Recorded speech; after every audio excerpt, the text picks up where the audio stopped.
यदि अब बात करेंगे, सभी लड़कों में एक कमी होता है कि वो तो कहते हैं, पढ़ते हैं, लेकिन सर याद नहीं होता है। तो याद किसी का नहीं होता है। अगर इसको याद करने के लिए हम किसी भी किताब, किसी भी स्टडी को अपना क्या करेंगे कि बार बार उसी को रिवीजन करते रहेंगे।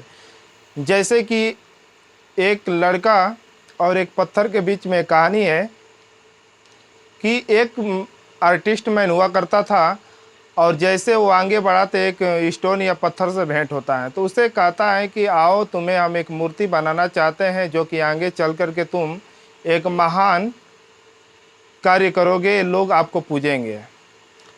तो पत्थर बोला कि कैसे ये होगा? तो बोले कि कुछ आपको दर्द सहना पड़ेगा। तो पत्थर का जवाब आता है कि चलिए ठीक है, हम सह लेंगे। तो आर्टिस्ट मैन जैसे उसे छेनी हथौड़े से 2-4 छेनी मारा, तभी तो चिल्लाने लगा और कहा कि बस रहने दो, अब हमसे दर्द सहा नहीं जा सका।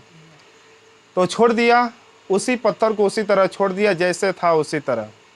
फिर आर्टिस्ट मैन क्या करता है कि आगे बढ़ता है, और जैसे आगे बढ़ता है तो दूसरा उसे पत्थर दिखाई दिया। तो उस पत्थर को बोला कि पत्थर पत्थर पत्थर।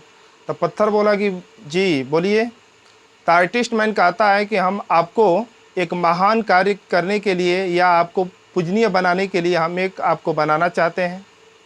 तब पत्थर का जवाब आता है कि ठीक है। तो आर्टिस्ट मैन बोलता है कि आपको कुछ दर्द सहना पड़ेगा। तो पत्थर का जवाब आता है कि ठीक है, हम सह लेंगे। तो क्या किया कि आर्टिस्ट मैन हथौड़ी छेनी से मारने स्टार्ट कर दिया, तोड़ तोड़ करके मूर्ति बनाना स्टार्ट करने लगा। जैसे आधा शेष रह गया था बनाने के लिए और आधा पूर्ण हो गया था, तो पत्थर का जवाब ये आता है कि बस अब और दर्द हम नहीं सह सकते हैं। तो देखो भाई, सोच लो, बोलिए तो बना दें। तो बोला कि नहीं नहीं, अब एकदम इसका नावे मत लीजिए। तो आर्टिस्ट मैन क्या करता है कि उस पत्थर को छोड़कर वहीं पर आगे की ओर बढ़ जाता है। जैसे जैसे आगे 2-4 कदम चला, एक पत्थर और दिखाई दिया उसे। तो जैसे पत्थर दिखाई दिया तीसरा वाला, तो उसे कहा कि पत्थर पत्थर पत्थर, मैं तुम्हें एक महान पूजनीय मूर्ति बनाना चाहता हूँ। पत्थर का जवाब आता है ये कैसे? तो आपको दर्द सहना पड़ेगा।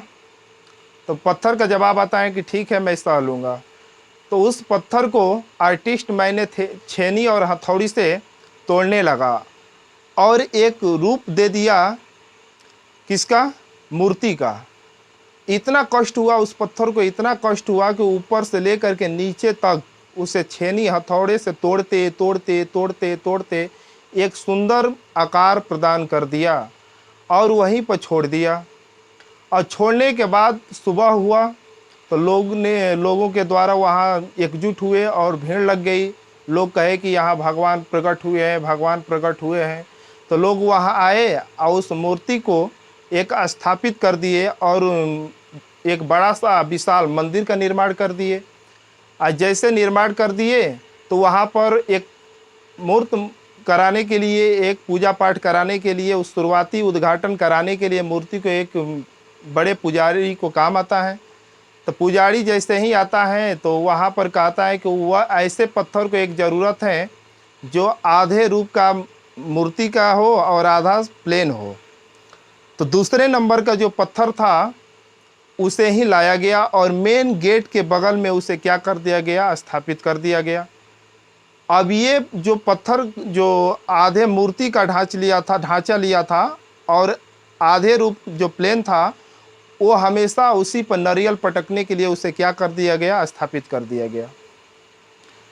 जैसे ये सब कार्य संपन्न होती है तो लोग वहाँ जाते थे और क्या करते थे कि जो आधे रूप का मूर्ति बनी थी उसी पर पत्थर हुमच करके नारियल को क्या करते थे? पटकते थे उसके सिर के ऊपर। और पटक करके जो तीसरे नंबर का पत्थर था, पूरे मूर्ति का रूप बना दिया गया था, उसी पर लोग पानी को, नारियल के पानी को छिड़कते थे और वो क्या करते थे? अगरबत्ती घुमा करके अपना मन्नत जो मांगना था वो मांगते थे। तो देखो स्टूडेंटों, ये सीख देता है पत्थर और आर्टिस्ट मैन के बीच कि जिसने इस दुनिया में दर्द सहा बाबू, तो ये आगे चलकर वहीं एक महान आदमी बनता है और इतिहास को रचता है। अब देखिए, जो कठिनाइयाँ तो हुई, कठिनाइयाँ हुई और कठिनाइयों की सामना नहीं कर पाया, देखिए आज जीवन भर के लिए उसके ऊपर नारियल पटका जाने लगा और ज़िंदगी भर पटका जाएगा और ज़िंदगी भर आया करेगा कि नहीं करेगा। तो स्टूडेंट का यही कहना चाहता हूँ कि ज़िंदगी में तो कठिनाइयाँ बहुत से आएगी, इसका सामना हम ही लोग को करना पड़ेगा। आप लोग को जो पढ़ाया जाता है उसको बार बार रिवीजन करते रहिए। किसी का याद नहीं होता है, भूलेंगे नहीं तो क्या आपका माइंड कंप्यूटर है कि सेटिंग हो जाएगा? उसको 3 दिन, 9 दिन, 1 महीना, 1.5 महीना पर बार बार उसे क्या करते रहिए, रिवाइज करते रहिए। क्योंकि हमारा जो माइंड है, मेमोरी ये है, ये क्या करता है कि डिलीट नहीं मारेगा तो बार बार हम लोग कैसे याद करेंगे। तो इसको बार बार 21 दिन के बाद वो क्या करता है कि डिलीट मार देता है। इसको बार बार न भूलने के कारण यही एक है, सब लोग, हम लोग भी क्या करते हैं कि बार बार एक दूसरे को रिवीजन करते रहते हैं। हम लोग भी रिवीजन करते हैं, अभी इस बैच में ये पढ़ा है, इस बैच में वो सब्जेक्ट पढ़ा है, वो रिवीजन ही तो हो रहा है। क्या हम लोग भूलेंगे? आप लोग को भी इसीलिए कहा जाता है कि आप जो सब्जेक्ट को पढ़िए बार बार रिवीजन करते रहिए, आपस में वार्तालाप करते रहिए, अच्छे दोस्त को पकड़िए, उसी से पूछताछ करिए, पूछताछ करते रहिए, यही याद हो जाता है। Thank you.